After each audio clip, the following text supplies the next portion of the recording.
아줌마, 엄마, 언제 와요? 곧 올 거야. 조금만 기다려.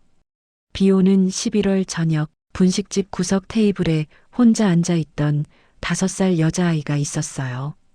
엄마가 정말 올까? 저는 그날 그 아이의 엄마가 되었습니다. 11월 저녁 7시 비가 억수같이 쏟아지던 날이었어요. 저는 작은 분식집을 운영하고 있었고 그날도 평소처럼 손님들을 받고 있었어요. 오늘은 손님이 많네. 비가 오니 따뜻한 국물을 찾는 사람들이 많았거든요. 구석 테이블에는 젊은 여자와 5살쯤 되어 보이는 여자아이가 앉아 있었어요. 예쁜 아이네. 여자는 아이에게 떡볶이를 시켜주고 본인은 아무것도 먹지 않았어요. 뭔가 이상한데 표정이 심각해 보였어요. 저녁 8시가 넘어가자 손님들이 하나둘 떠나기 시작했어요. 그런데 구석 테이블에는 여자아이만 남아 있었어요. 엄마는 어디 갔지? 저는 화장실을 확인했지만 아무도 없었어요. 여자아이는 테이블에 앉아서 그림을 그리고 있었어요. 저는 아이에게 엄마가 어디 갔냐고 물었어요. 아이는 고개를 들어 저를 보더니 엄마가 잠깐 볼일 보러 갔다고 말했어요. 잠깐? 불안한 느낌이 들었어요. 30분이 지나도 1시간이 지나도 엄마는 돌아오지 않았어요. 설마 저녁 10시가 되자 저는 경찰에 신고를 했어요. 경찰이 도착했고 아이에게 엄마에 대해 물어봤지만 전화번호도 집 주소도 모른다고 했어요. 이름을 물으니 수진이라고 대답했고 엄마 이름을 물으니 그냥 엄마라고 대답했어요. 이렇게 어린 아이를. 경찰은 CCTV를 확인했고 여자가 아이를 두고 나가는 장면이 찍혀 있었어요. 진짜 버리고 간 거구나. 아이는 경찰과 함께 아동보호시설로 가게 되었어요. 그날 밤 저는 잠을 이룰 수가 없었어요. 그 아이는 지금 뭘 하고 있을까? 아이의 얼굴이 계속 떠올랐어요. 엄마가 곧 올 거라고 믿고 있겠지. 새벽 5시 저는 결심했어요. 내가 그 아이를 키우자. 저는 결혼도 하지 않았고 자식도 없었어요. 내가 그 아이의 엄마가 되면 안 될까? 다음 날 저는 아동보호시설을 찾아갔어요. 아동보호시설 선생님이 말했어요. 수진이가 하루 종일 문 앞에 서 있다고요. 엄마가 오실 거라며 문 앞에서 기다려야 한다고요. 이 어린아이가. 저는 눈물이 났어요. 저는 수진이를 입양하고 싶다고 말했고 긴 절차를 거쳐 법적 보호자가 되었어요. 이제 내가 이 아이 엄마야. 수진이를 데리고 집에 왔을 때 아이는 조용히 방 구석에 앉아 있었어요. 저는 배고프지 않냐며 뭐 먹을까 물었어요. 아이는 고개를 저었어요. 엄마가 언제 오냐고 물었어요. 이 아이는 아직도. 저는 아이 옆에 앉아서 말했어요. 이제 내가 엄마고 우리 함께 살자고요. 아이는 저를 쳐다보더니 눈물을 흘렸어요. 아직은 받아들이기 힘들겠지. 저는 아이를 꼭 안아줬어요. 수진이는 천천히 저에게 마음을 열었어요. 처음에는 아줌마라고 부르던 아이가 6개월 후 엄마라고 불러줬을 때 저는 울었어요. 이 아이가 나를 엄마로 받아들였구나. 수진이는 분식집에서 숙제를 했고 새벽 장 보러 갈 때 장바구니를 들고 따라왔으며 손님들에게 반찬을 날라다 주기도 했어요. 이 아이가 내 인생 전부야. 제 삶의 이유가 되었어요. 손님들은 수진이를 예뻐했고 아이는 분식집에서 자랐어요. 이렇게 행복할 수가. 수진이는 초등학교에 입학했고 친구들도 많이 사귀었어요. 하지만 가끔 다른 아이들과 다르다는 걸 느꼈나 봐요. 어느 날 물었어요. 친구들은 다 친엄마랑 산다며 본인은 왜 입양됐냐고요. 이 질문이 올 줄 알았어. 저는 솔직하게 말했어요. 저도 모르겠다고요. 생모가 왜 아이를 두고 갔는지는요. 하지만 저는 수진이를 정말 사랑하고 그게 가장 중요한 거라고 말했어요. 고개를 끄덕이더니 저를 사랑한다고 말해줬어요. 이 아이가 이렇게 말해주다니. 저는 눈물이 났어요. 수진이는 건강하게 자랐어요.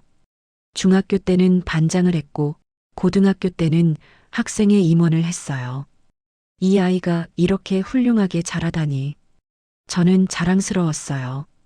분식집 일도 열심히 도와줬고, 손님들은 예뻐했어요. 사장님 따님이 정말 효녀라고 말할 때마다 저는 가슴이 벅찼어요. 내가 수진이 엄마가 되길 정말 잘했어.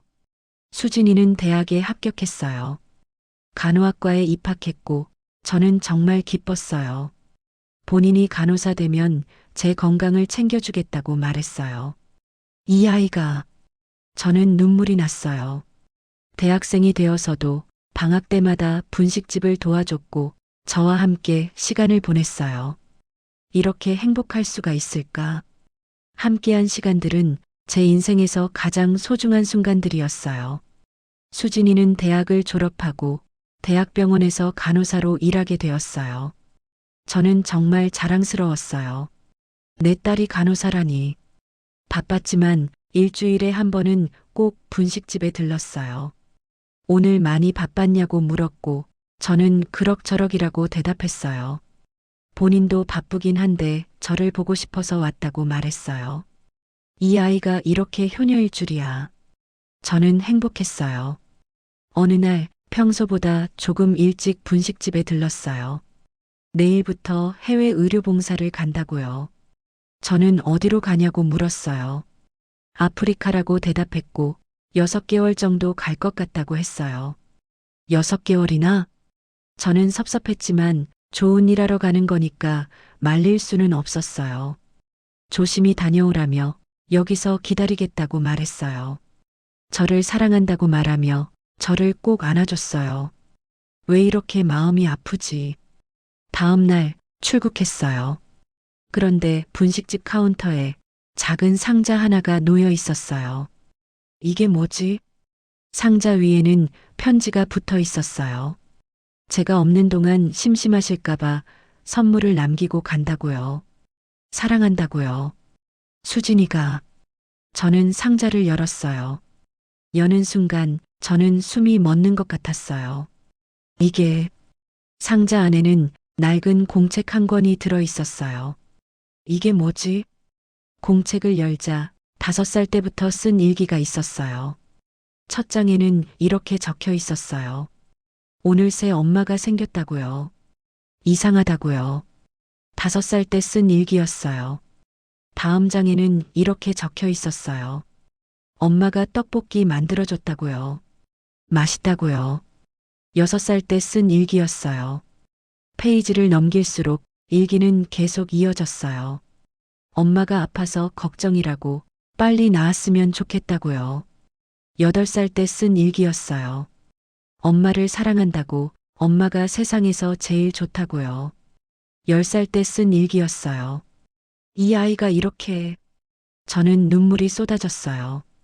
공책 맨 뒤에는 편지가 있었어요. 저는 떨리는 손으로 펼쳤어요. 엄마께라고 적혀 있었어요. 제가 5살 때 엄마가 저를 키워주시겠다고 했을 때 저는 무서웠다고요. 낯선 아줌마가 엄마라고 하니까요. 하지만 엄마는 저를 친딸처럼 사랑해 주셨다고요. 제가 아플 때 밤새 간호해 주셨고 제가 학교에서 상 받으면 누구보다 기뻐하셨다고요. 엄마는 저한테 세상에서 제일 소중한 사람이라고요. 생모가 저를 버렸을 때 엄마가 저를 안아줬다고요. 그게 진짜 사랑이라고요.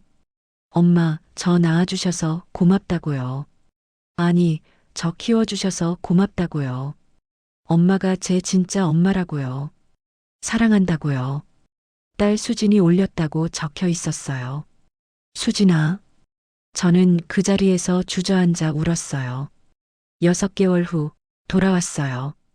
저는 공항에 마중을 나갔고 보는 순간 눈물이 났어요. 엄마라고 외치며 저를 꼭 안아줬어요. 저는 편지를 받다며 정말 고맙다고 말했어요. 본인이 더 고맙다고 말했어요. 저를 키워주셔서요. 이 아이가 있어서 내 인생이 행복했어. 우리는 함께 분식집으로 돌아왔고, 오늘도 저는 수진이와 함께 분식집을 운영하고 있어요. 손님들은 우리를 보며 말해요. 정말 닮았다고요. 저희는 피 한 방울 섞이지 않았지만 누구보다 닮은 모녀예요. 그래, 이게 진짜 가족이야. 부모란 무엇일까요? 피를 나눈 사람일까요? 아니면 함께 시간을 보낸 사람일까요? 저는 생각해요. 진짜 부모는 아이를 사랑으로 키우는 사람이라고요. 당신에게 가족은 어떤 의미인가요? 당신은 누군가에게 진짜 가족이 되어주고 있나요? 오늘 이야기가 공감되셨다면 구독과 좋아요 부탁드려요. 다음에는 더 감동적인 이야기로 찾아뵙겠습니다. 감사합니다.